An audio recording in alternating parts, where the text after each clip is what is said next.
Hello everyone, welcome to Zoom in China. I'm Simone Gao. In January 2019, Xi Jinping delivered his most important Taiwan policy speech in the 6 years since he came to power. Xi declared that unification with Taiwan is one of the most important parts of the great rejuvenation of the Chinese nation.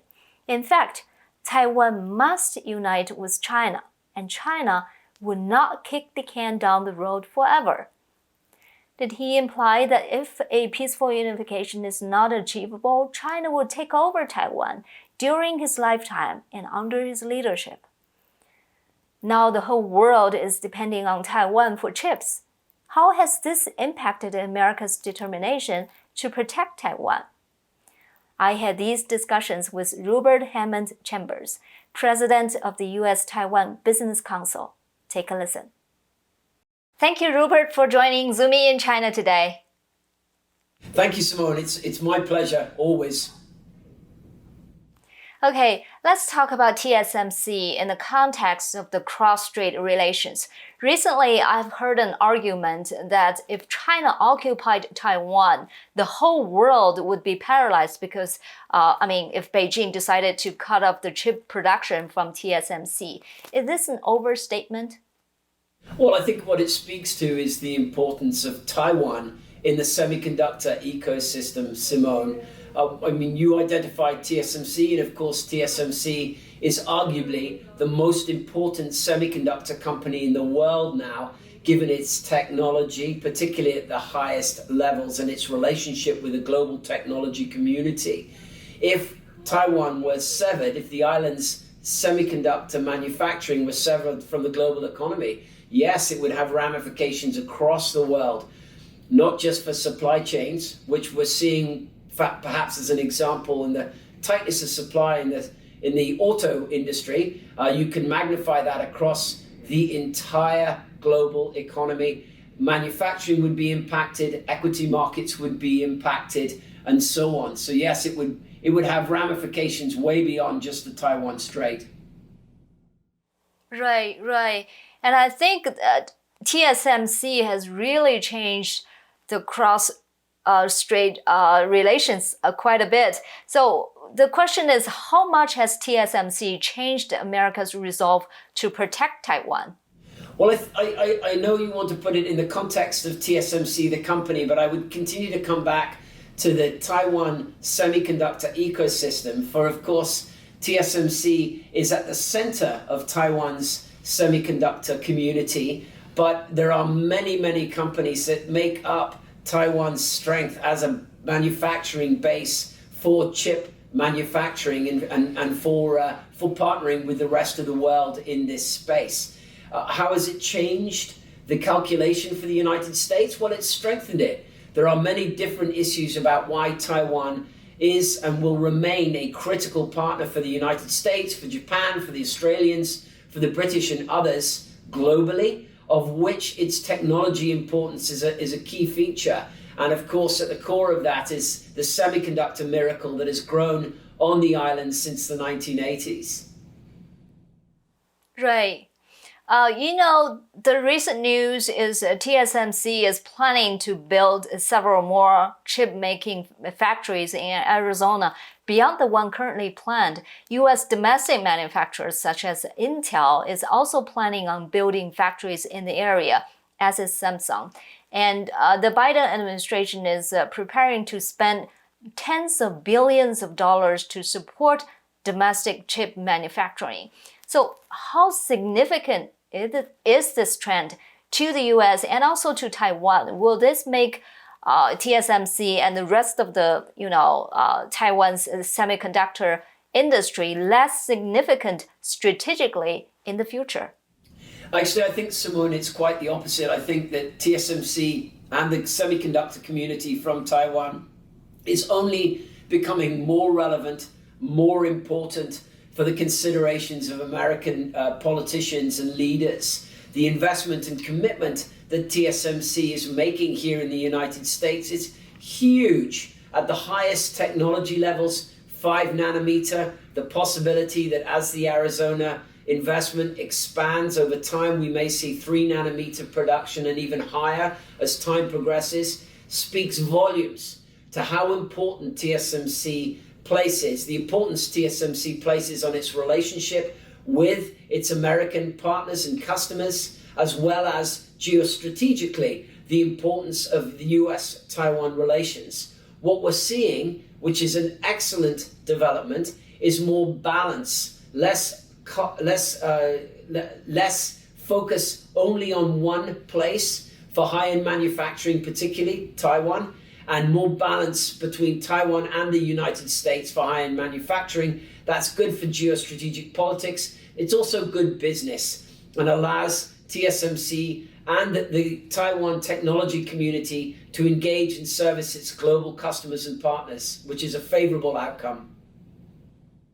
Okay, that makes sense. Let's talk about Xi Jinping. Do you think Xi Jinping has decided to take over Taiwan within his lifetime? Well, certainly Xi Jinping has made very clear that he has every intention of pressuring Taiwan to accept a political relationship with Beijing, with China, along Beijing's lines. That, of course, is at the core of the One China principle. What is the One China principle? The One China principle is there is only one China, the People's Republic of China, Communist China, of which Taiwan is a part. Well, Taiwan isn't a communist country. It's a flourishing democracy. So for Taiwan to accept the terms that Mr. Xi is demanding is to accept that the democracy that Taiwan has built on the island will go away and it will be replaced by authoritarian Communist Party rule from Beijing. Well, has Mr. Xi settled that he will accomplish this? Only time will tell, but he's certainly demanding it at the moment. In January 2019, in a speech regarding Taiwan, Xi Jinping said that Taiwan must unite with China and the party will not kick the can down the road forever.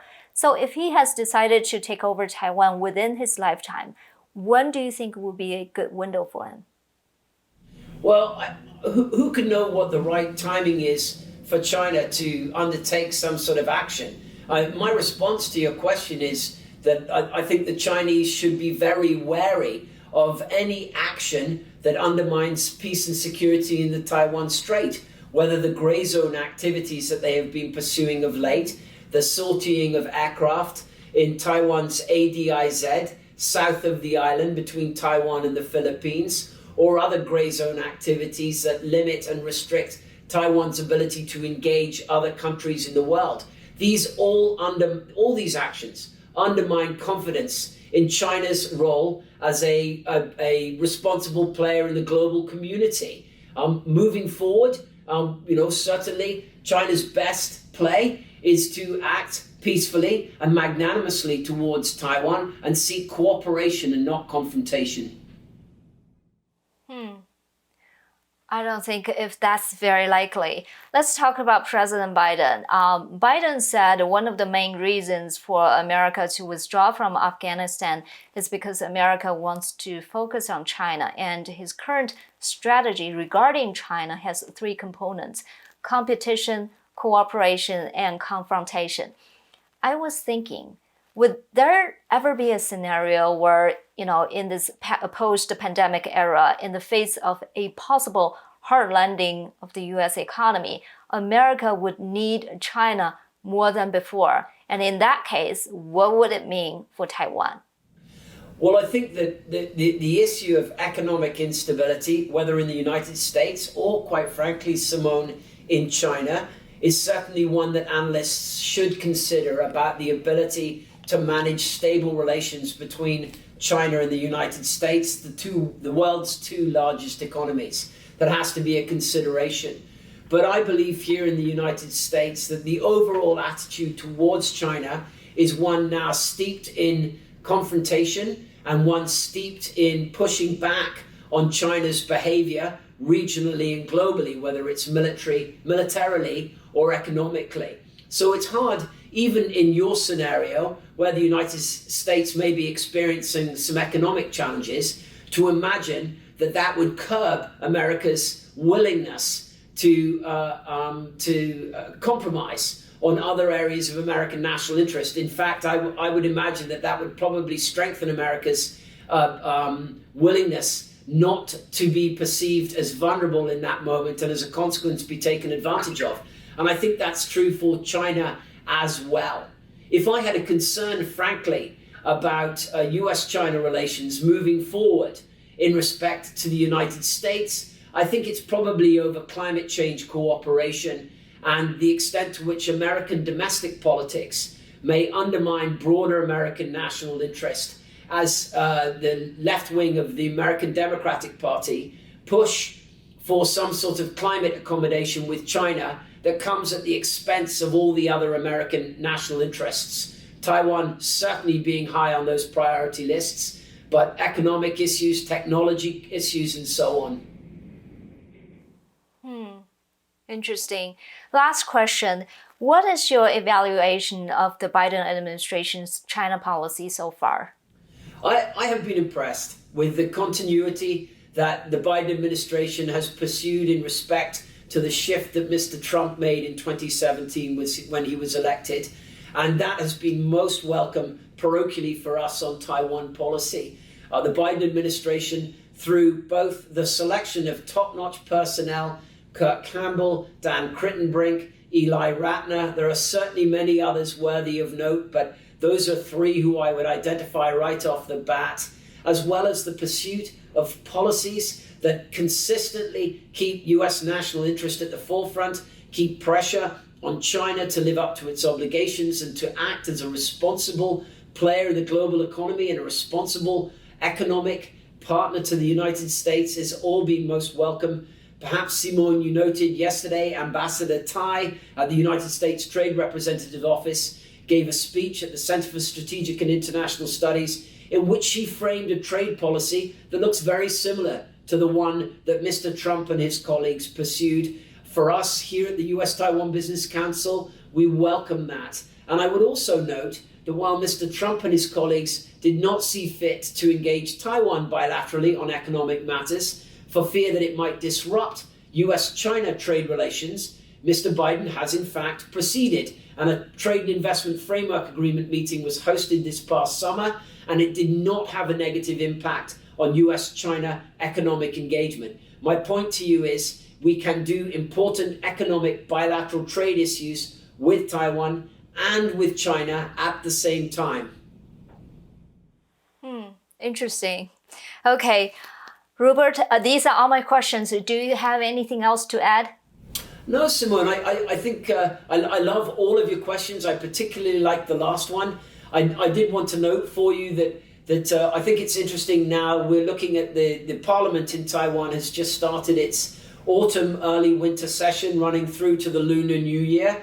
You'll note within the Li-Fa Yuan session this autumn, there are two important pieces of defense legislation, the regular defense budget, which again, you're seeing a significant increase in spending by the Taiwan government. And then for the second year in a row, we're seeing a special defense budget for Taiwan, this one to focus in on capabilities that will deter the kind of adventurism that you were asking about in respect to the Chinese, increased production of domestically produced missiles, and naval aircraft that would complicate PLA planning. So my point to you simply is that the sense of urgency on Taiwan over the threat from China is very real. And the US has been attempting to encourage Taiwan to be more aggressive and to lean into this issue more. And we're seeing that now from the Tsai government and the DPP. Right. From the last administration, the Trump administration, I've heard from the senior officers from the Trump administration that their strategy is to let more countries to invest in Taiwan, so they have more tighter economic ties with Taiwan. And if Taiwan is becoming, so important to so many countries, then Taiwan would have more protection. Do you think the Biden administration is also, adapting that strategy? Simone, I love that point that you're raising 100%. The broader and deeper the economic relations Taiwan has with the rest of the world, the more the rest of the world is vested in ensuring of peace and security in the Taiwan Strait. The way I like to describe it is there is so much more permission to engage Taiwan today than there was in 2015, 2016, when the focus was always on China, getting along well with China, and the focus on Taiwan was for Taiwan to be quiet, Taiwan not to cause a problem, Taiwan to keep a low profile. Now what you have is an assessment of Taiwan based on the merits of Taiwan, of the relationship with Taiwan, and that has really opened things up economically. Of course, that's also been driven the last several years by the importance of the technology supply chain and Taiwan's role within it. And of course, as you astutely noted in several of your earlier questions, the semiconductor industry, Simone, is just such a critical piece of the global economy. And who's the most important country in the world in the semiconductor industry now, in partnership with the United States, and that's Taiwan. Those are the two most important countries that play in the semiconductor space. I'm not suggesting there aren't other important countries. There are, like Japan, Holland, for example, but the two most important are the United States and Taiwan. Right, right. And yes, I just feel the dynamics of Taiwan, the US-Taiwan relations is different now, which is awesome. All right, thank you, Rupert. Really appreciate you joining Zooming in China today. Simone, it's always my pleasure. Thank you so much. You take care. You too. That's all for today. Thanks for watching Zooming in China Chat. Please like, share, subscribe, and donate to this program if you like my content. And also head over to my new membership website at zoomingin.tv. You can get video, audio formats of my shows, full transcripts, and in-depth reports available only to members. I will also do live Q&A with members on the website. Just $5 a month or $50 a year. Please check it out. Thanks again. I'm Simone Gao, and I'll see you next time.